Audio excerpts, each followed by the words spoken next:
আসসালামু আলাইকুম, সবাই কেমন আছেন? আলহামদুলিল্লাহ আমরা ভালো আছি। তো আজকে চলে আসলাম আমার বোনের বিয়ের ভিডিও নিয়ে। আসলে এত ব্যস্ত তাই ভিডিও দিতে পারছি না।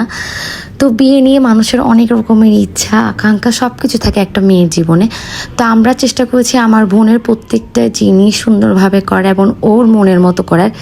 যেহেতু 2 দিনের মধ্যে ওর বিয়ের প্রোগ্রামটা আমরা করেছি, তাই সব কিছু একদম চেষ্টা করছি একদম বরাবর হওয়ার। যদিও বা আলহামদুলিল্লাহ আমরা করতে পেরেছি। তো এখন সর্বপ্রথম হচ্ছে ছেলে যখন আসে, তারপর আমি ফিতা নিয়ে আসি। এরপর আমাদের মতো থাকে ঢোকা নিয়ে, গেট ধরা নিয়ে, এটা নিয়ে আমরা অনেকক্ষণ কথাবার্তা বলি। এরপর আমাদেরকে সুন্দর একটা নাচ জানা দিল ওরা। এরপর আমরা ছেলেকে নিয়ে ঢুকলাম। আর আমি অবশ্যই একটু না একটু ডান্স করবোই, স্বাভাবিক। গাইলুতেও সামান্য করে ডান্স করেছি, বিয়েতেও করলাম, কিন্তু খুব বেশি ডান্স করতে পারিনি কারণ সময় সুযোগ কিছুই পাইনি। আমি আমার বোনের বিয়েতে পার্লারে সবার শেষে গিয়েছি, বিয়েতে আমি সবার লেটে এসেছি, মানে সব গেস্ট চলে আসছে, তারপর আমি লাস্টে গিয়ে আসছি। মানে আমি কী বলবো, এত তাড়াহুড়ার মধ্যে ছিলাম। এরপর আমার বোনের যে আমার একটু করে ডান্স করলাম আমার বোনকে নিয়ে। এটা ছিল ওদের নিকা।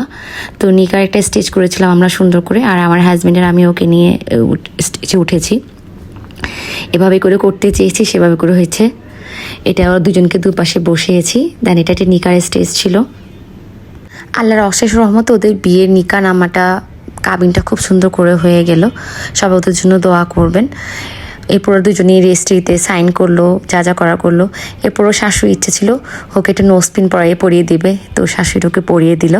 এরপর ছেলেকেও আমরা যা যা পরিয়ে দিলাম, মানে আম্মু ওকে একটা চেন পরিয়ে দিল। এরপর আমার হাজব্যান্ড ঘড়ি পরিয়ে দিল। যেটা যেটা করতে হয় সেটা করতেই হবে, এটা স্বাভাবিক ব্যাপার। তো এই জিনিসটা করতে আসলে আমারও খুব ভালো লেগেছে। আমার হাজব্যান্ড খুব সুন্দর করে ওকে ঘড়ি পরিয়ে দিয়েছে, তারপর আম্মু চেন পরিয়ে দিয়েছে। এরপর সব গেস্ট আমাদের চলে আসছে ওখানে, যারা যারা ছিল আর কি। এরপর ছেলের পক্ষও ছিল। আমার ছেলেটা অনেক সিক ছিল, এর আগেও বলেছিলাম। তারপর ওর খালার বিয়েতে তো ওর ভিডিও করতে ভুলবে না। এরপর একটা নিকানামা অর্ডার করেছিলাম আমরা, তারপর ওরা এখানে সাইন করেছে। আসলে তাড়াহুড়োর মধ্যে অনেক কিছুই মিসিং, অনেক কিছু করেছি। আমি তো বিয়ের ভিডিও, আমার এই ভিডিওগুলো আমার ভাইয়ের ছেলে করেছে।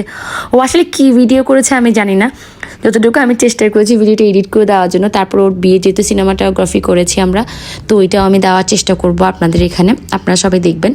এরপর আমরা ওদেরকে একটু মালা পরানোর কাজকর্ম করতেছিলাম। স্বাভাবিক মালাতে একটু পরেতেই হবে। এটা ছিল ভাইয়ার বোনের হাজবেন্ড আর আপু আর দুলা ভাই, আর এখানে আমার ভাবি, আমরা মিলে ওকে, যেহেতু আমি বড় বোন ছোটো বোন সব আমি করেছি। এরপর আমরা সবাই মিলে খেতে বসেছি। ছেলের পক্ষ বসেছে, মেয়ের পক্ষ বসেছে, আমাদের যারা যারা ছিল আমরা সবাই একসাথে বসে পড়েছি। বসার পরে সবাই মানে খাওয়া কথা বলছিলাম ওখানে। আর এটা ছিল ছেলের জন্য স্পেশাল একটা খাসি। এটা তো থাকবেই, স্বাভাবিক। এটা তো প্রত্যেকটা বিয়েতেই ছেলেদের জন্য থাকে, ছেলে শ্বশুরবাড়ির মানুষের জন্য থাকে। তো এরপর আমরা সবাই কথা বলতে বলতে খাওয়া দাওয়া শুরু করলাম। কিভাবে আমার বোনের বিয়েটাও হয়ে গেল।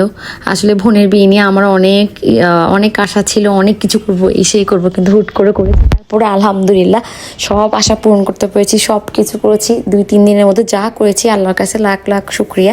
ওর জন্য যা যা করতে পেরেছি সব করেছি। যেহেতু আমার আব্বু নেই, আব্বুর মতো হয়তো আমি করতে পারবো না, কিন্তু আমার হাজব্যান্ড চেষ্টা করেছে আমার বাবার প্রত্যেকটা জিনিস যাতে কমতি না থেকে আমার বাবার মতো যাতে সব কিছু হয়। চেয়েছে যে আমার বাবা যেমনই করতো ওর বিয়েতে ঠিক তেমন করতে।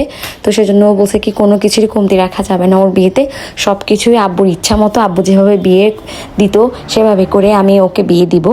তো সব কিছুই আমার হাজব্যান্ড করেছে আলহামদুলিল্লাহ, মাশাল্লাহ, সবাই মাশাল্লাহ বলবেন। ও বাবার মতো করে দাঁড়িয়ে আমার বোনকে বিয়ে দিয়েছে। ও কিন্তু আমার বোনের আবার উকিল বাবাও, যাই হোক। তো সব দায়িত্ব ও একাই হাতে করেছে। তো আলহামদুলিল্লাহ আমার বোনের জন্য আপনারা সবাই দোয়া করবেন যাতে আল্লাহ ওকে ওর এই দাম্পত্য জীবনে সুখে রাখে, শান্তিভাবে থাকে। ওর শ্বশুরবাড়ির মানুষ, মানে এটা হচ্ছে ওর ননাসের মেয়ে, ওরা মাশাল্লাহ অনেক ভালো, ওকে অনেক আদর করে। শ্বশুরবাড়ির মানুষ ভালো হওয়াটা কিন্তু অনেক ভাগ্যের ব্যাপার, সবার হয় না। মাশাল্লাহ শ্বশুরবাড়ির মানুষজন অনেক ভালো, যেভাবে আমরা চেয়েছিলাম। বিশেষ করে ওরা অনেক বেশি আন্তরিক, আমাদের সাথে একদম ফুল ম্যাচ হয়ে গেছে, আমরা সবাই অনেক বেশি মিশুক। তো এরপর মিশমার বিদায়ের পালা, সব কিছু শেষ করে আমি বাসা চলে আসলাম। আর আমার ছেলে বায়না করছে ওর মামার মোটরসাইকেলে চড়বে। তো আজকের ভিডিওটা আমি এখানে শেষ করছি। সবাই ভালো থাকবেন। আসসালামু আলাইকুম, আল্লাহ হাফিজ।